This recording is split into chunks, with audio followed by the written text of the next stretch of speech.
70% of all gold production in the U.S. comes from a single state, Nevada. Conventional wisdom says that all the good deposits have been found. But one geologist who's discovered more than 30 million ounces of gold says he knows where to find Nevada's missing gold. And right now, he may be on the verge of being proven right. Investors and speculators can learn more at futuremoneytrends.com/gold. Hello, everyone, and welcome into the show here. We got Bo Polny of Gold 2020 Forecast. He's a very popular guest. He's made some serious waves in the investment community, and he's had a lot of successful calls, and he's provided us with a great deal of insight. Now, we're going to talk to him today about what he sees going forward. He has some important times in his timeline regarding the stock market, regarding precious metals. But at the same time, we do want to talk a little bit about what we've discussed in the past regarding some of the calls that might not have gone as planned, or maybe the way we would have perceived them to be planned, and specifically the stock market, which has not crashed, but March has been a relatively good month for stocks, and gold has come up as well. So we got a lot to talk about today. But first, I want to say hello, Bo Polny. Thanks for joining me today. Ken, great being here. Thank you again for calling. And yes, I look forward to speaking with you today. I think very exciting times for our future here. So thank you. Bo, let's start off with what we had discussed about in our interview about a month ago, just under a month ago. We did this interview. Actually, we recorded it a month ago, but released it a few days later. So we talked about stocks and gold. Now, we talked about them going in an inverse direction.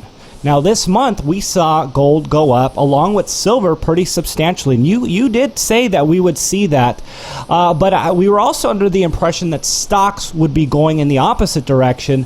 And, with the events of Janet Yellen's decision not to tighten interest rates, we saw gold take off. We saw also stocks go up. We're up to 2016 highs with the stock market. So I want to get your thoughts on this and give you an opportunity to just respond to the events that we've seen over the last month. So Ken, great question. My question back to you is, give me one market that's made a higher high. And none. Okay, so what kind of a trend are we in, Ken? Well, we would be in a... Well, I'll let you answer that. It's a bear trend, okay? So the point is, lower highs and lower lows are a bear trend, period, okay? So we were looking for a turn on the stock market at the very early part. Last interview we did was on the 24th of February. And you're correct. We were expecting gold to go up. Actually, from that time point, gold was trading, I think, at $12.30, and it went up to, I believe it was high. Actually, we can go to our slide here. Let me pull that up. Yeah, so on the 24th, we did our interview. Gold was trading at $12.30. It rose following, and it broke out of what we call a pennant formation. It went up to $12.87. So basically, we had a $57 rise. So it did go in the direction we wanted. Again, wasn't with the power we were looking.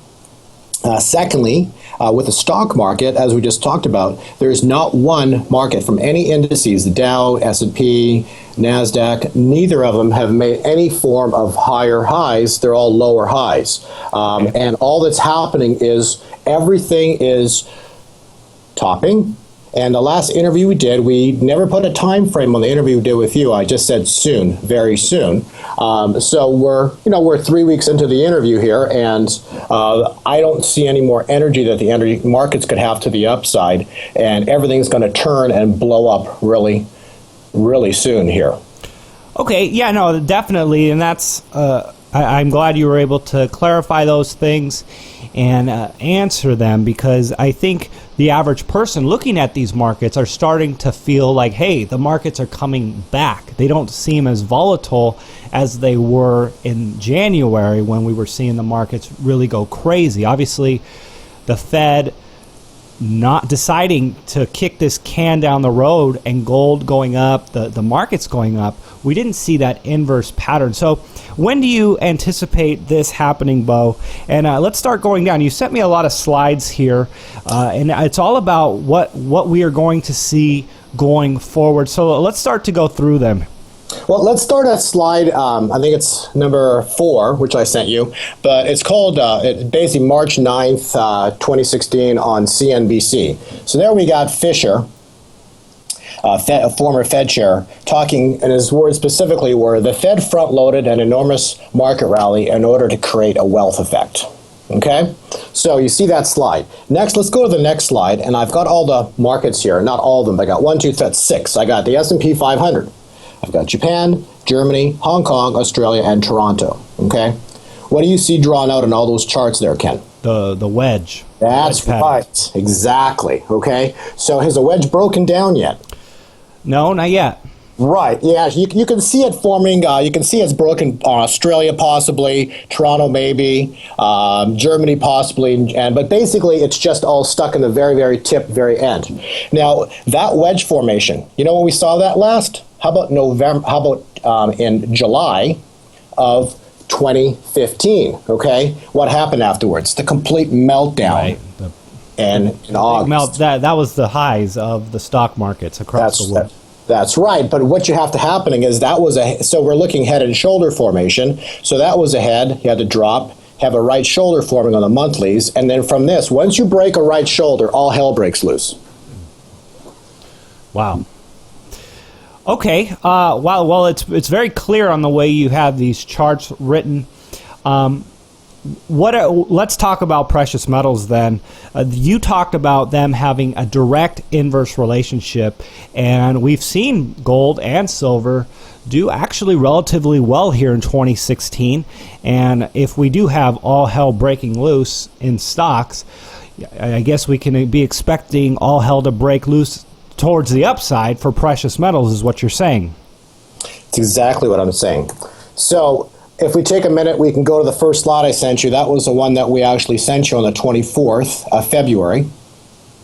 And you'll see this big blue arrow pointing. What we saw there, what we're looking at is it's a rise from the July lows, from the December lows, and went into the January, then a January breakout into that high, which occurred in February, and there's a big blue arrow pointing to it. There's a pennant right there, okay? And so when we did our interview, what I was looking at is that pennant was going to break to the upside. I knew because we had an upcycle, so that pennant was for sure going to break to the upside, and we were correct. So gold broke out. So if you go to slide number 2, you'll see that the pennant broke to the upside. Gold rose from $1,230 down up to $1,287, which had roughly a $57 price rise, and we topped out.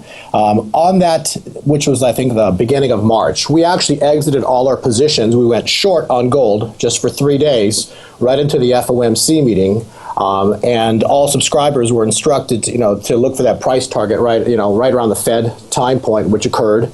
And again, remember we talked and you've asked questions, what if the Fed does this? What if the Fed does that? Remember you've asked those questions, or your words were, does it all baked into the pie? Mm-hmm. My words were, yes, it's all baked into the pie, because regardless of whatever the Fed says or does, gold's going to go which way? Up. Okay? Well, look at the slide. Fed spoke, gold went up. Okay? And so it was baked into the pie as I described. The pattern's not complete, okay? What we're seeing here is, if you look at those chart patterns, this is what I give to subscribers. So again, I'm providing a lot of information here that I give my subscribers, but I will not, and I don't provide time points, okay? So the timing points, so this is a cycle, this is my cycle analysis, but it's not my time analysis, okay? And so if we look at the cycles, what you'll see here, this is important to look at. You've got a golden cross formation, okay? So a golden cross is complete. That is when the 50-day moving average takes out the 200-day crosses, okay? Well, that occurred already in March, at the end of February. And so you'll see that the 50-day is already above the 400. Right. Okay? I see that. So it's already and if you show me, you can go back on these daily counts and these moving averages, and you'll notice that gold has never been above the 600-day moving average for like 4 years. Okay, it's been up there for over a month now, ever since we were in Vancouver, and gold was at $110. Okay, at the end on the 25th of January. I said on the 29th, expect it to break up. And what did it do? It gave us a pennant, it gave us the flagpole formation. It went straight up $153 to $1263.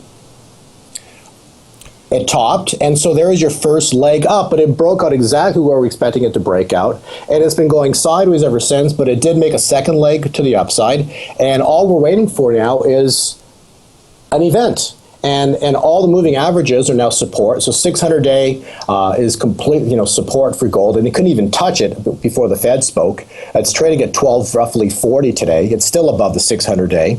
And we've got a full-on bull market that, on the day of our interview, Ken, that we did on December 3rd, you and I, we talked on that day, and we called the exact bottom. And I know you remember that, Yeah. So everything is coming along beautifully, and all we do is we count the cycle days that remain in the pattern. And off the Fed, we have an up cycle off the Fed.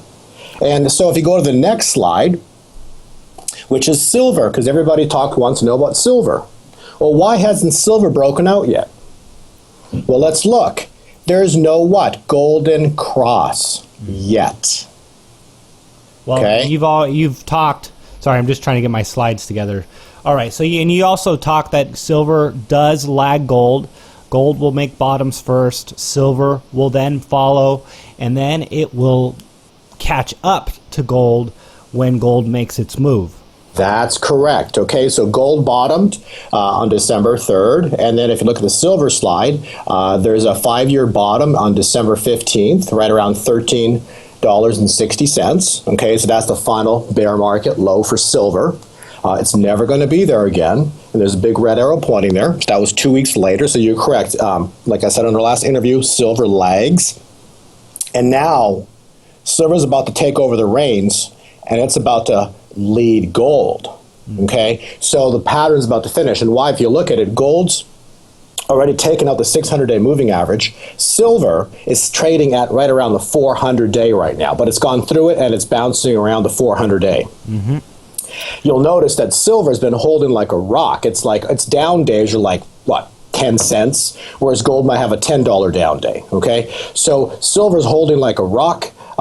Gold has more room to the downside. Why? Because it has a $200 move off the bottom already, and silver's, it's proportionally, silver hasn't moved much off the bottom, so it can't come down. There's no room for it, and it's got support at the 300 and the 400. Specifically, the 300-day got solid support, and at the 400-day where it's trading right now.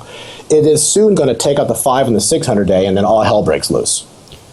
So the 500 and 600-day are things to look for. And now you've talked about gold doubling in 2016 and silver tripling. So you are expecting silver to really take over the reins with the anticipations of your price targets. I believe silver is silver's been held down longer than gold. Silver has been trapped or stuck. It hasn't been at the 400-day moving average in like 4 years, okay? It's now trading at the 400-day moving average. So that's just unusual. It's never been there, okay, for years. And so it's taken out the 300. Now it's just trading at the 400.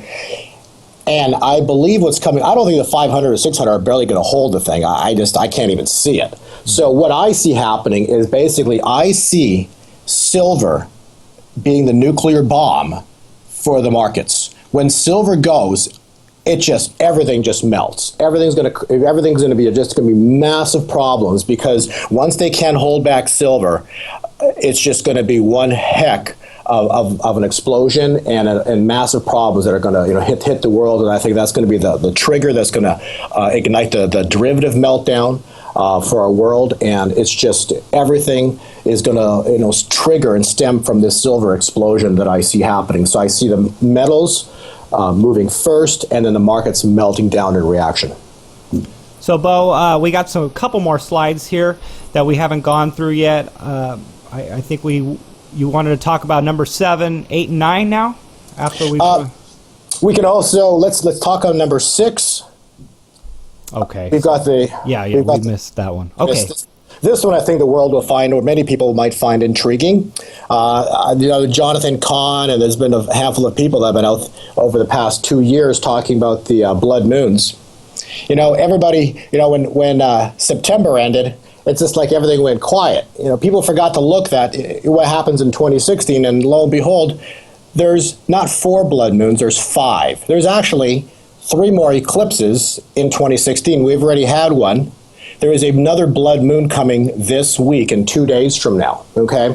My calculations indicate that, I know this might be hard for some people to believe, but, from maybe the Jewish faith, but Passover calculates for my cycle work to be this week, not in April, okay? And there are references that, basically it relates to Aviv, but basically the barley being ripe. And if that's the case, the cycle or the Passover would move forward 1 month, and that would work out to the 23rd of March. Okay, today is the 21st of March. Intentionally, we're doing this interview today, as you know, Ken. So with that said, I would suspect that things are going to change very soon here, going forward.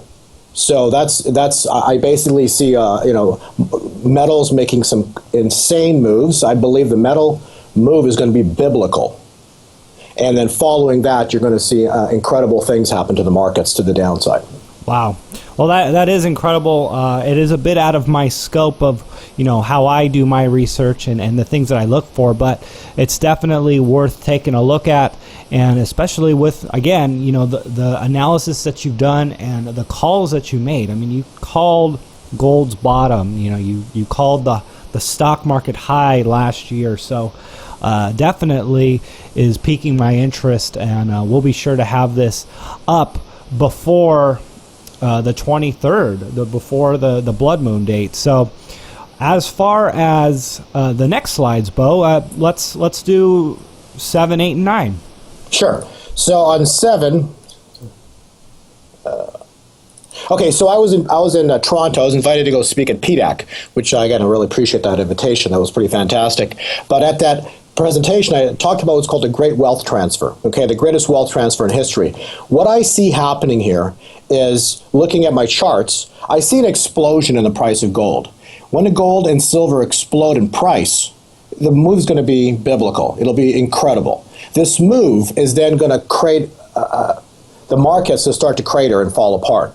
Once the markets start to fall apart, then you're going to see the markets become, might go 50% down, 70% down. It's supposed to be an incredible crash, but that's basically a transfer. So people who own gold will make incredible wealth and silver, and the people who are in the stock market are going to lose everything. And that's basically a transfer of wealth that I see happening, and I was on stage basically saying that, it's all supposed to start in March, which is here, where we're here right now. So, I'm looking for a world meltdown, and I basically talk about owning insurance. Yeah, so a lot of people are looking at precious metals right now and seeing the move higher, and a little bit concerned about them actually being this high. But you're saying, hey, these are epic, significant values that they're trading at, considering what we're going to see going forward. And then that's what you have here on slide number 8.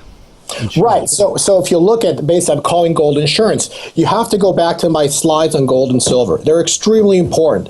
Go back, do your homework, okay? Don't listen to me. Go do your own homework if your listeners are listening.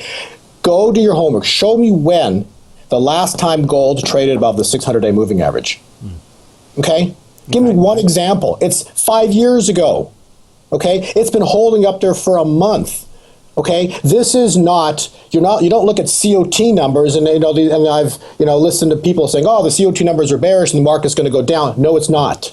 Every one of them been wrong since December. Every single person that's made a call on gold going down since December, they've all been wrong, and you know that. Mm-hmm. And right now, it's holding above the 600-day moving average. Silver is like a rock above the 300. It hasn't been up there for ages, and it's about to take that out, take out the 400, and then boom, it's just going to go.